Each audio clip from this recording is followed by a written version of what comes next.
Hi, I'm Mike. Thanks for tuning in. I appreciate your eyeballs. I have 12 years experience as a political scientist, being objectively trained on politics and as a science. So what does that mean, really? Politics really is the struggle for power, and science is an objective way of observing that. So a lot of times in these troubled times that we are in, people get very frustrated.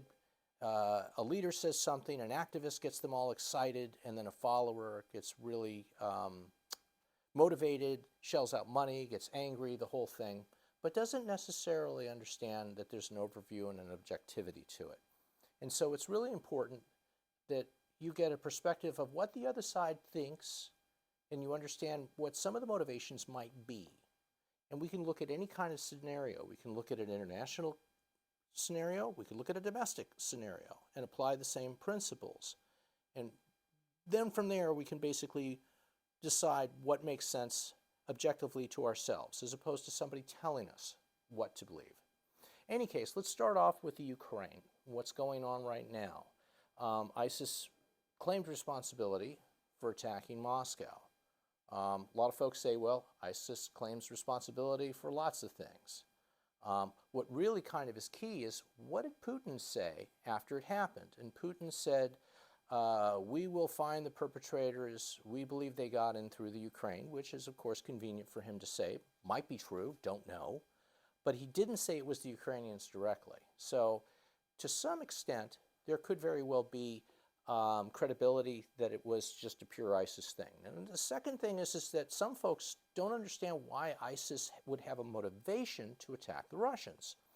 What's important to remember is that ISIS has been competing for turf in Syria. Syria has been a near and dear friend to the Russians, and before that the Soviets, going back 60 years, which means something, which means that as ISIS has been challenging Bashar Assad's Alawite minority government in Syria, it's been the Russians that have been backing them up. So that means that they've incurred the wrath of ISIS. Now, is it possible that this is a false flag operation like the kind that happened in the 90s when Putin was consolidating power and basically had FSB agents go into the basements of apartments with bombs, and they got caught by the local Moscow police, and they bombed the apartments anyways because they had a plan? Or is this something that's more organic and really coming from the Middle East? And did anybody greenlight it? Did Israel know about it? Did the Ukrainians know about it?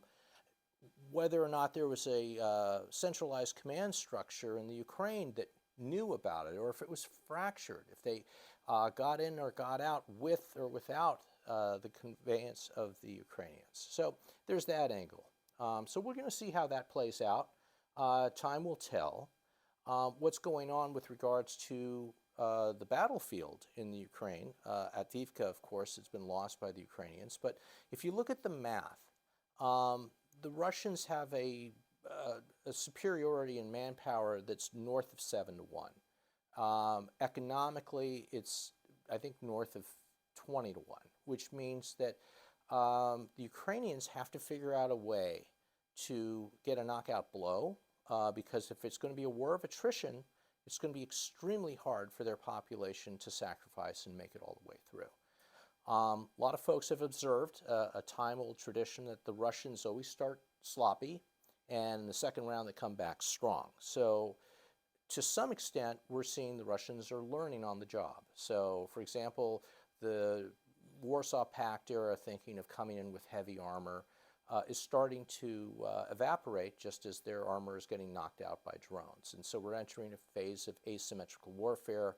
And so what's going on is that just like other military, shall we say, departments all over the world, they're having the same great struggle between the white elephants that say, hey, it's really important that we keep building very expensive pieces of equipment, and the innovators say, no, no, no, we need to go with asymmetrical, inexpensive drones because they're going to knock out that $10 million piece of armor that you got anyways. So we're going to see how things turn out, but just bear in mind that there's a lot of moving parts very few people have all the answers. You're going to hear people from Times Radio talking about Putin's on his last legs and his economy's on his last legs. It's hard to know. We can go into lots of different factors on that. For example, you could say, well, the Russians are capable of taking huge sacrifices of men.